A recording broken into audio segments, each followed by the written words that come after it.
Hey guys, welcome back to part 2 of our Happy Hip series. Okay, and so on this video, we are going to be going over the stretches as well as the hip extensor activations, or your glute or your butt activations to help you have healthier hips, okay?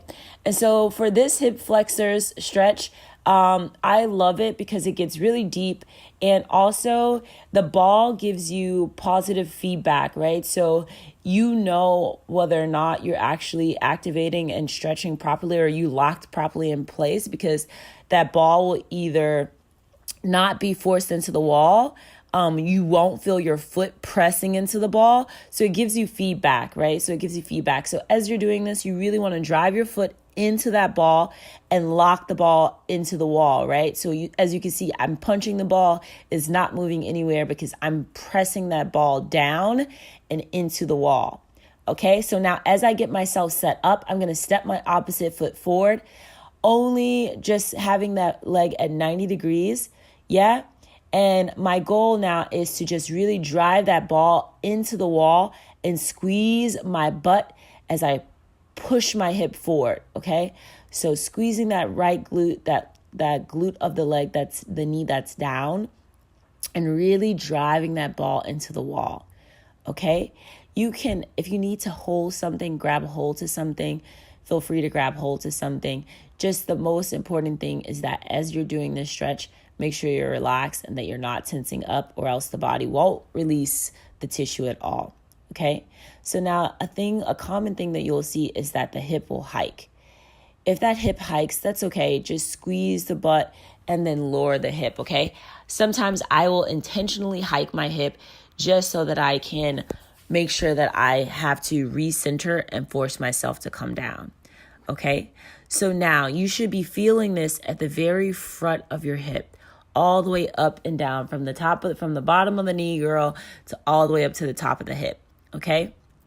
Now, if you need a deeper stretch, you can always drive the arm above head, right? Making sure that if you're doing this, that the stretch is coming more from like your upper back, and you're not rounding or shooting up into hyperextension, or just really overarching your back. Okay. So don't overarch your back if you're going to do that. Okay. So now we're going to come to a modification. Now this is going to be more accessible if that was unbearable, if you don't have the ankle mobility, if you just like, girl, I cannot put my foot up on anything, that shit hurts. That's okay. Just grab your pad, set up in that same 90 position. As you can see, both of my legs make a 90-degree angle. And then all I'm going to do is stretch through that exact same stretch. Now we're doing this because, as you can see, oftentimes we walk around kind of half standing up. I see this a lot of times with some of my clients where they don't really fully stand up through their hips. Okay. And that's common because we're all sitting at a desk all day. If you're spending most of your life at a desk or seated, then hip extension or healthy glutes, it's a lack of glute activation, right? So the butt is really not activating. Okay. And so your butt should be squeezed and should be tight. And if it's not, then your hips are going to not be fully extended. All right. And so that takes us directly into our strengthening exercises. And for this, I have one loop band. Okay. And this loop band is just really going to help me fully engage so that I'm fully extending my hips at all times. All right. So I'm going to go down to the floor here, and I'm going to set up for my first bridge, and I'm going to do a butterfly bridge. All right. And that means I'm just going to bring my feet together, the bottoms of my feet together. All right. I'm going to place them right, like maybe 2 inches away from my butt. I'm going to get them as close to my butt as I can. Let my knees fall out to the side, and then I'm going to drive my hips all the way up toward the ceiling. Now, the reason why I love this one is because not only does it activate the glutes, it's also going to activate the hamstrings and also your adductors. Okay, so there are muscles on the inside of your thighs that assist you with hip extension. All right, not all of them, but some of them do. And so we want to make sure that we're activating those as well. And that's going to help us have a healthier glutes and happier glutes too, okay? So our next exercise, we're going to focus on or target our glute med, okay? That's the side, you'll feel this muscle. If you're doing this exercise properly, you'll feel the muscle on the side of your butt, right? And the reason why we want to do that is because, again, it's a secondary muscle that also helps with hip extension, okay? So your primary hip extensor is your glute max, okay? So that's the largest, most powerful glute in your body. So that's why when everybody's talking about they want a nice ass, having a nice ass is a great thing. It's a fucking great thing. It really keeps your body and keeps your hips healthy and keeps your hips happy, okay?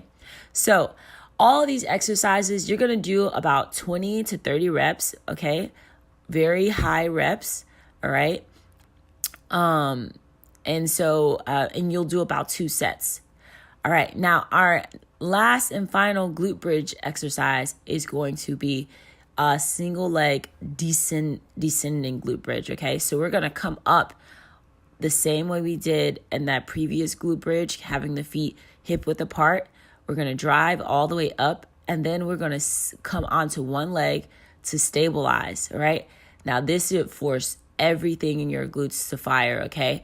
Now, if you feel unbalanced, make sure you drive that opposite shoulder into the floor more. And you should feel your glutes like rock hard. They're going to fire as hard as they possibly can to keep you stabilized on that one leg. All right. So now, as you can see, I forced myself all the way up into a full tabletop position and then controlling myself as I lower down, right? So as I lower down, coming into hip flexion, I'm controlling my descent. All right. So those are the glute exercises. And now we definitely always want to, when we're talking about the hips, we always want to address the abs as well, because a weak core can lead to tight hip flexors also, okay? Because the psoas is deep into the abdomen region. So we want to make sure that we're also activating the abs and the core. And one of the best core exercises is actually just a hollow body hold, just holding your body out, right? And squeezing those abs, all right?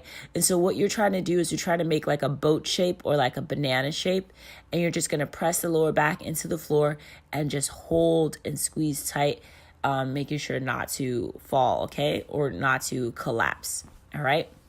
Now this band that I use, I got this band from a company called Perform Better. I will put the link in the description, but you could also grab bands like this, similar to this, from Amazon, okay? And so this just really helps with reinforcement and driving into the band and just reinforcing full glute activation, okay? So if you need equipment, again, I'll put this in the description box.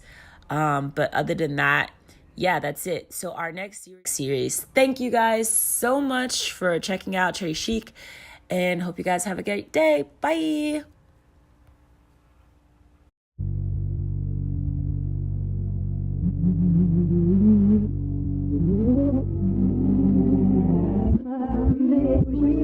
Yeah.